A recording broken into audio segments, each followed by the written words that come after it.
menggunakan dua anggota. Yang pertama Alfitania Arsita Putri Mustaqim, yang kedua Rukma Novitasari. Di sini kita akan membahas mengenai kurikulum 2013. Yang pertama, kita akan membahas mengenai pengertian kurikulum 2013. Kurikulum 2013 merupakan wujud pengembangan dan penyempurnaan dari kurikulum yang sebelumnya, atau kurikulum KTSP tahun 2006, dengan fokus pengembangan pada ranah sikap, pengetahuan, dan keterampilan. Yang kedua, kurikulum 2013 adalah kurikulum yang melakukan penyederhanaan dan tematik integratif, menambah jam pelajaran yang bertujuan untuk mendorong peserta didik atau siswa mampu lebih baik dalam melakukan observasi, bertanya, bernalar, dan berkomunikasi, atau mempresentasikan apa yang mereka peroleh atau mereka ketahui setelah menerima materi pembelajaran, dan diharapkan siswa memiliki kompetensi, sikap, keterampilan, dan pengetahuan jauh lebih baik. Mereka akan lebih kreatif, inovatif, dan lebih produktif. Maksudnya di sini adalah kurikulum 2013 itu pengembangan dari kurikulum yang sebelumnya, yaitu bisa menambah jam pelajaran, seperti kayak kita itu biasanya pulangnya jam 2, tapi ditambah jam pelajaran lagi sampai jam 4 sore, ya entah itu kasih bimbel atau apa untuk pengembangan diri kita, dan lebih agar kita lebih kreatif dan lebih produktif lagi dalam memahami setiap materi. Yang kedua, kita akan membahas mengenai kompetensi kurikulum 2013. Kompetensi kurikulum 2013 itu ada 8 kompeten. Yang pertama, isi kurikulum. Yang kedua, kompetensi inti. Yang ketiga, kompetensi dasar atau KD. Yang keempat, kompetensi inti dan kompetensi dasar di jenjang pendidikan menengah. Yang kelima, kompetensi inti menjadi unsur organisatoris kompetensi dasar. Yang keenam, kompetensi dasar yang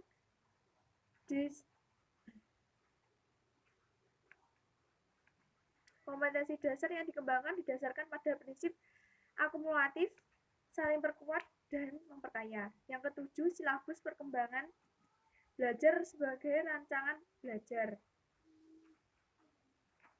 Yang kedelapan, rencana pelaksanaan pembelajaran yang dikembangkan dari setiap KD. Selanjutnya, isi atau muatan kurikulum 2013.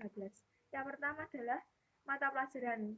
Setiap muatan kurikulum pasti ada, setiap mata pelajaran akan ada KD dan lain sebagainya. Kemudian pengembangan diri. Terus bebas belajar, penilaian, ketuntasan belajar, kenaikan kelas dan kelulusan, pendidikan kecakapan hidup, dan pendidikan berbasis keunggulan lokal dan global. Dan selanjutnya akan dibahas mengenai proses kurikulum 2013 yang akan dijelaskan oleh Rukma Novitasari. Kepada Mbak Rukma, dipersilakan. Assalamualaikum warahmatullahi wabarakatuh. Perkenalkan, nama saya Rukma Novitasari dari kelompok 9. Di sini saya akan melanjutkan presentasi dari saudari Tania. D. Proses kurikulum 2013. Proses pembelajaran kurikulum 2013 terdiri atas pembelajaran intrakurikuler dan pembelajaran ekstrakurikuler. Pembelajaran intrakurikuler didasarkan pada prinsip A. Proses pembelajaran intrakurikuler adalah proses pembelajaran yang berkenaan dengan mata pelajaran dalam struktur kurikulum dan dilakukan di kelas, sekolah, dan masyarakat. B. Proses pembelajaran di SD atau MI berdasarkan tema, sedangkan di SMP, SMA, dan SMK berdasarkan RPP yang dikembangkan guru. C. Proses pembelajaran didasarkan atas prinsip pembelajaran siswa yang aktif untuk mengetahui KD dan KI pada tingkat yang memuaskan. Yang kedua, pembelajaran ekstrakurikuler adalah kegiatan yang dilakukan untuk aktivitas yang dirancang sebagai kegiatan di luar kegiatan pembelajaran terjadwal secara rutin setiap minggu. Kegiatan ekstrakurikuler terdiri atas kegiatan wajib dan pilihan. Pramuka adalah kegiatan ekstrakurikuler wajib. Kegiatan ekstrakurikuler adalah bagian yang tak terpisahkan dalam kurikulum. Kegiatan ekstrakurikuler berfungsi untuk mengembangkan minat peserta didik terhadap kegiatan tertentu yang tidak dapat dilaksanakan melalui pembelajaran kelas biasa. juga mengembangkan kemampuan yang terutama berfokus pada kepemimpinan, hubungan sosial, dan kemanusiaan, serta berbagai keterampilan hidup. Kegiatan ekstrakurikuler dilakukan di lingkungan sekolah, masyarakat, dan alam. Kegiatan ekstrakurikuler wajib dinilai, yang hasilnya digunakan sebagai unsur pendukung kegiatan intrakurikuler.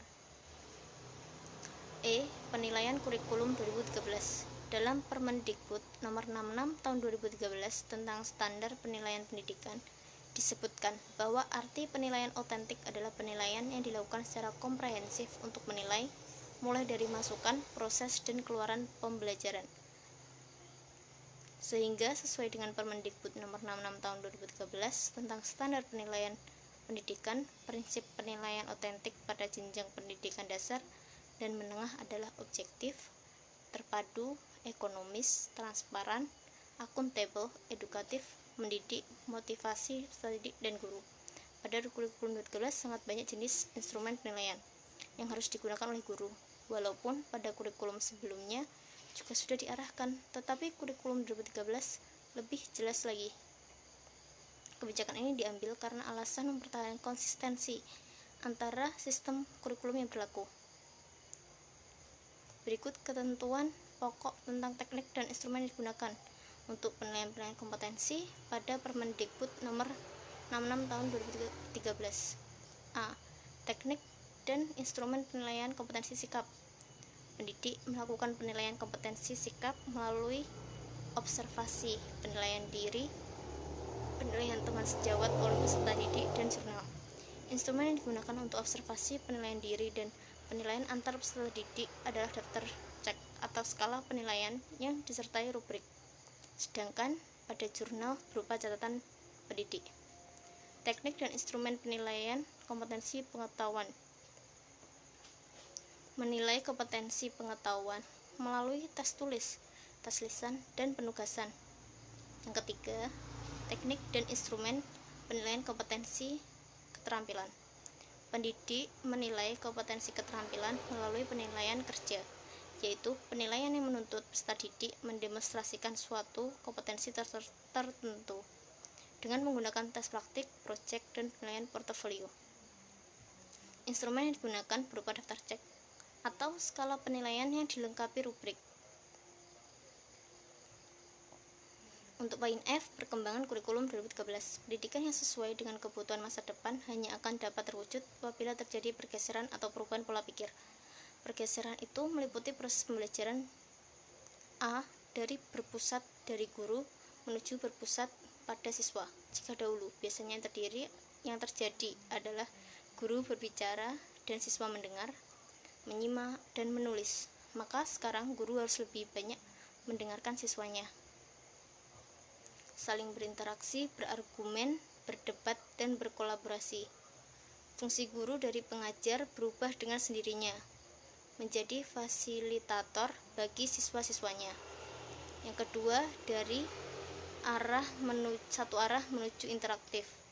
Jika dahulu mekanisme pembelajaran yang terjadi adalah satu arah dari guru ke siswa, maka saat ini harus terdapat interaksi yang cukup antara guru dan siswa dalam berbagai bentuk komunikasinya.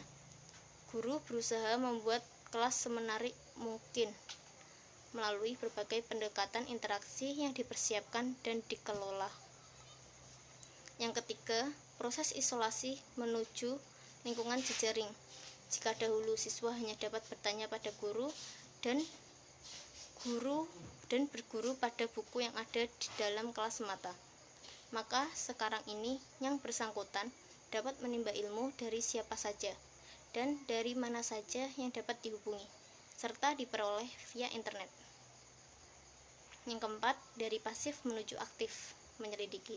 Jika dahulu siswa diminta untuk pasif saja, mendengarkan, menyimak baik-baik apa yang disampaikan gurunya agar mengerti, maka sekarang disarankan agar siswa lebih aktif dengan cara memberikan berbagai pertanyaan yang ingin diketahui jawabannya. Yang kelima, dari maya atau abstrak menuju konteks dunia nyata.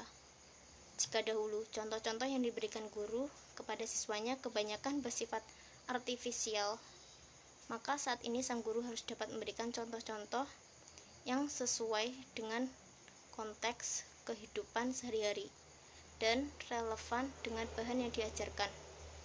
Yang keenam, dari pembelajaran pribadi menuju pembelajaran berbasis tim.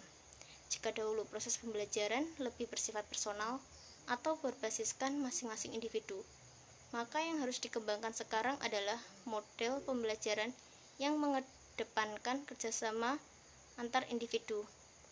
Yang ketujuh, dari luas menuju perilaku khas memberdayakan kaidah keterikatan. Jika dahulu ilmu atau materi yang diajarkan lebih bersifat umum, maka saat ini harus dipilih ilmu atau materi yang benar-benar relevan untuk ditekuni dan diperdalam secara sungguh-sungguh. Atau bisa juga materi yang relevan bagi kehidupan sang siswa yang diberikan. Yang kedelapan, dari stimulasi rasa tunggal menuju stimulasi ke segala penjuru. Jika dahulu siswa hanya menggunakan sebagian panca inderanya dalam menangkap materi yang diajarkan guru seperti mata dan telinga, maka sekarang semua panca indera dan komponen jasmani rohani harus terlibat aktif dalam proses pembelajaran. Yang kesembilan, dari alat tunggal menuju alat multimedia.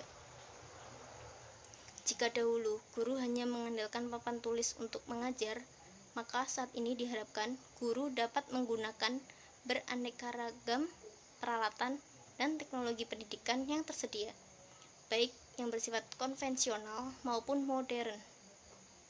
Yang ke-10, dari hubungan satu arah bergeser menuju kooperatif.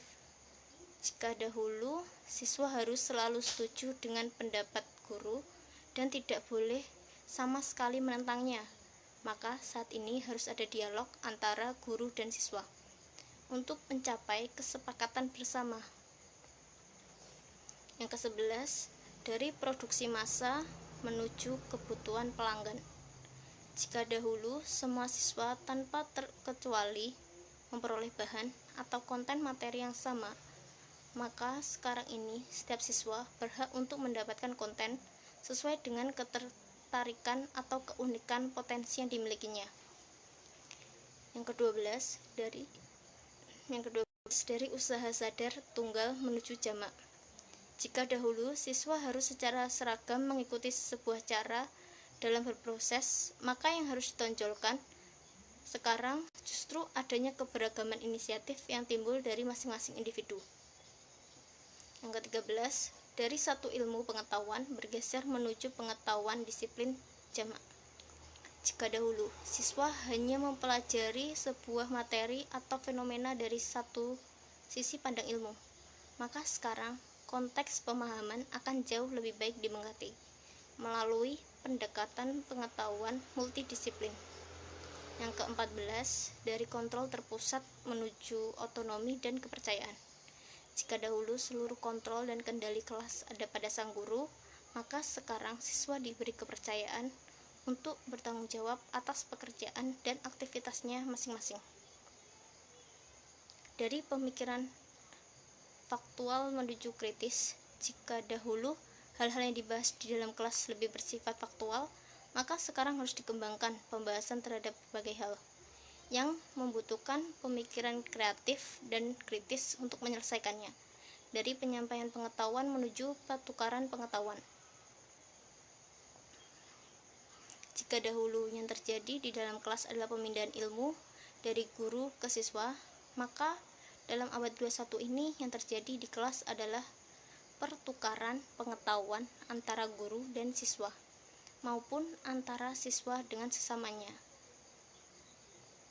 Perkembangan kurikulum 2013 selain untuk memberi jawaban terhadap beberapa permasalahan yang melekat pada kurikulum 2006, bertujuan juga untuk mendorong peserta didik atau siswa mampu lebih baik dalam melakukan observasi, bertanya, bernalar, dan mengomunikasikan apa yang diperoleh atau diketahui setelah siswa menerima materi pembelajaran. Keberhasilan suatu kurikulum merupakan proses panjang, mulai dari kristalisasi berbagai gagasan dan konsep ideal tentang pendidikan, perumusan desain kurikulum, persiapan pendidik dan tenaga kependidikan, serta sarana dan prasarana, tata kelola pelaksanaan kurikulum, dan penilaian pembelajaran kurikulum. Sekian dari kelompok kami. Wassalamualaikum warahmatullahi wabarakatuh.